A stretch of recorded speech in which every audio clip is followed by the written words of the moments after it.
தெய்வத்தின் குரல் முதல் பாகம் சமூக விஷயங்கள் எளிய வாழ்வு.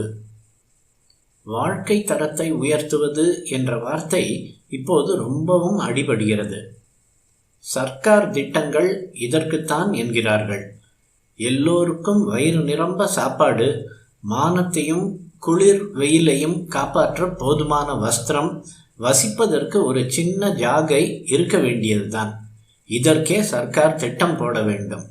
இதற்கு அதிகமாக பொருளை தேடி போவதால் வாழ்க்கை தரம் உயர்ந்து விடாது. உண்மையில் வாழ்க்கை தரம் என்பது வெளி வஸ்துக்களின் பெருக்கத்தில் இல்லை.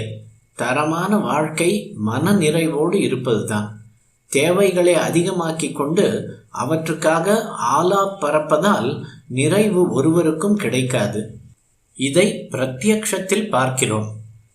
நாம் மேலை நாட்டுக்காரர்கள் மாதிரி போகியங்களுக்கு பறக்கிறோம். போகத்தின் உச்சிக்கு போன மேல் நாட்டுக்காரர்களோ அதில் நிறைவே இல்லை என்பதால் நம்முடைய யோகத்துக்கு, வேதாந்தத்துக்கு, பக்திக்கு கூட்டம் கூட்டமாக வந்து கொண்டிருக்கிறார்கள். இதை பார்த்து கூட நாம் புத்தி பெறவில்லை என்றால் அதுதான் துரதிர்ஷ்டம். ஒருத்தன் பீரோ நிறைய துணி வைத்திருந்தாலோ, கண்ட வேளையில் ஹோட்டலுக்கு போய் கண்டதை தின்பதாலோ, வீட்டை ஏர் கண்டிஷன் செய்து கொண்டு விட்டதாலோ அவனுடைய வாழ்க்கை தரமாகி விடாது. மனம் நிறைந்திருந்தால் அதுவே வாழ்க்கை தர உயர்வாகும். மன நிறைவு வெளி வஸ்துக்களால் ஒரு நாளும் கிடைக்காது.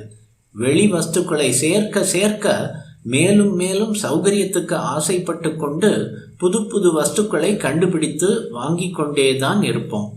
நாம் இப்படி இருப்பதை பார்த்து வசதி இல்லாதவர்களுக்கும் இதே ஆசை வெறியை உண்டாக்கி விடுகிறோம்.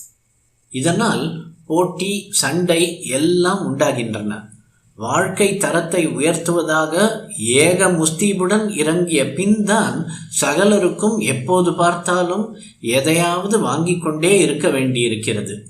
நமக்கு அது வேண்டும், இது வேண்டும் என்று சதா அரிப்பு இருக்கிற வரையில் நாம் தரித்திரர்கள்தான். இப்போது கோடீஸ்வரனிலிருந்து எல்லோருக்கும் இந்த குறை இருப்பதால் எல்லோருமே தரித்திரர்களாகத்தான் ஆகியிருக்கிறோம். பணம் இல்லாவிட்டால் தான் தரித்திரம் என்பதில்லை. பணம் அதிகமாகிவிட்டதாலேயே எல்லோரும் தரித்திரர்கள் ஆகி இருக்கிறோம். இந்த போக்கிய வஸ்துக்கள் அதிகமாக ஆக ஆத்மிக நாட்டம், நல்ல சித்தம் எல்லாமே போய்விடுகின்றன. மேல் நாட்டில் எத்தனை சஞ்சலம், விபச்சாரம், கொலை, கொள்ளை என்று பார்க்கிறோம். அதெல்லாம் இங்கேயும் வருவதற்கு பூர்ண கும்பம் கொண்டாடுகிறோம். வேண்டாத வஸ்துக்களை அவசிய தேவை என்று நினைத்து கொண்டு அவற்றுக்காக ஆத்மாபிவிருத்தியை அலட்சியம் செய்துவிட்டு பண வேட்டையிலேயே இறங்கி இருப்பதுதான் நவீன வாழ்க்கை முறை. போதுமென்ற மனசோடு நிம்மதியாக வாழ்ந்த காலம் போய்விட்டது. இப்போது யாருக்குமே நிறைவு இல்லை, பழைய நிம்மதி இல்லை. சமூக வாழ்விலும் பரஸ்பர சௌஜன்யம் போய் போட்டியும் பொறாமையும் வலுத்து விட்டன. ஒருத்தன் ஆடம்பரமாக இருந்தால் மற்றவர்களுக்கும் அதில் ஆசை ஏற்படத்தானே செய்யும். எல்லோருக்கும் எல்லா ஆசையும் நிறைவேறுவது எங்கேனும் சாத்தியமா? ஏமாற்றம் உண்டாகிறது. ஆசாபங்கத்தில் துவேஷம் பிறக்கிறது. எனவே வசதி உள்ளவர்கள் எளிய வாழ்க்கை நடத்துவது அவர்களுக்கும் நல்லது, மற்ற ஜன சமூகத்துக்கும் நல்லது. பழைய காலத்தில் இப்படித்தான் இருந்தது. வேத சாஸ்திரத்தை ரட்சித்தவர்களுக்கு எத்தனை ராஜமானியம் வேண்டுமானாலும் தருவதற்கு ராஜாக்கள் சித்தமாயிருந்தார்கள்.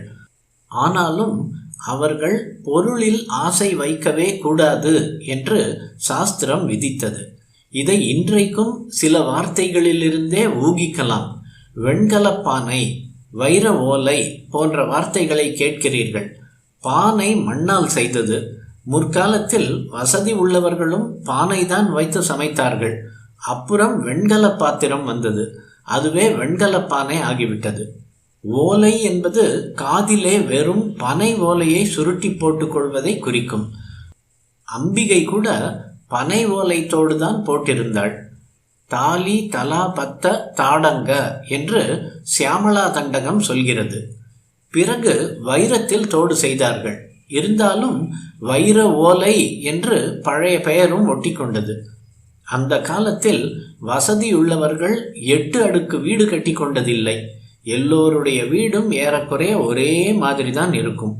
நம்முடைய சிற்பம் முதலிய சாஸ்திரங்களின் பெருமை தெரிவதற்காக ராஜாக்கள், மந்திரிகள் பெரிய மாளிகை கட்டி கொண்டிருந்தார்கள். வைசியர்களும் பெரிய வீடுகள் வைத்து கொண்டிருந்தார்கள். ஆனால் பொது ஜனங்களுக்கு ஒரு வழிகாட்டியாக இருந்த பிராமணர்கள் சிறுக கட்டி பெருக வாழ்ந்தவர்கள்தான். எல்லா விஷயத்திலும் அவர்கள் எளிமையாக இருக்க வேண்டும் என்பதுதான் சாஸ்திர விதி. அரண்மனைக்கும் மேலாக கோயில்தான் ஊருக்கே பெரிய வீடு. கோயில் சுவாமிக்குத்தான் ரொம்பவும் உயர்ந்த நகை, நட்டு, ஆபரணம் எல்லாம். உற்சவம்தான் ஊருக்கெல்லாம் கல்யாணம் மாதிரி. தனி மனிதர்களின் டின்னர், டீ பார்ட்டி, ஆடம்பரம் எதுவும் அப்போது கிடையாது. வசதி உடையவர்கள் எளிமையாக வாழ்ந்த வரையில் மற்றவர்களுக்கும் இவர்களிடம் துவேஷம் இல்லை. பிற்பாடு வேத ரக்ஷணத்தையும் கிராமத்தையும் விட்டு அவர்கள் பட்டணத்துக்கு வந்து பண வேட்டையில் விழுந்ததும் தான் சமூகத்தின் சௌஜன்யமே சீர்குலைந்து விட்டது. பழைய எளிய வாழ்க்கை முறைக்கு திரும்ப எல்லோரும் பிரயாசைப்பட வேண்டும். காந்தி இருந்த வரைக்கும் எளிய வாழ்க்கை, சிம்பிள் லிவிங் என்ற பேச்சாவது இருந்தது. இப்போது அந்த அபிப்பிராயமே போய்விட்டது. மறுபடி அந்த முறைக்கு மக்களை கொஞ்சத்தில் கொஞ்சமாவது திருப்ப வேண்டும். நிறைவு மனசில்தான் இருக்கிறது என்று உணர்ந்து அவரவரும் கடமையை செய்து கொண்டு எளிமையாக இருக்க வேண்டும். அவரவரும் இப்படி தேவைகளை குறைத்து கொண்டு மனசினால் நிறைந்து சுபிக்ஷமாக இருக்க சந்திரமௌலீஸ்வரர் அனுகிரகம் செய்வாராக.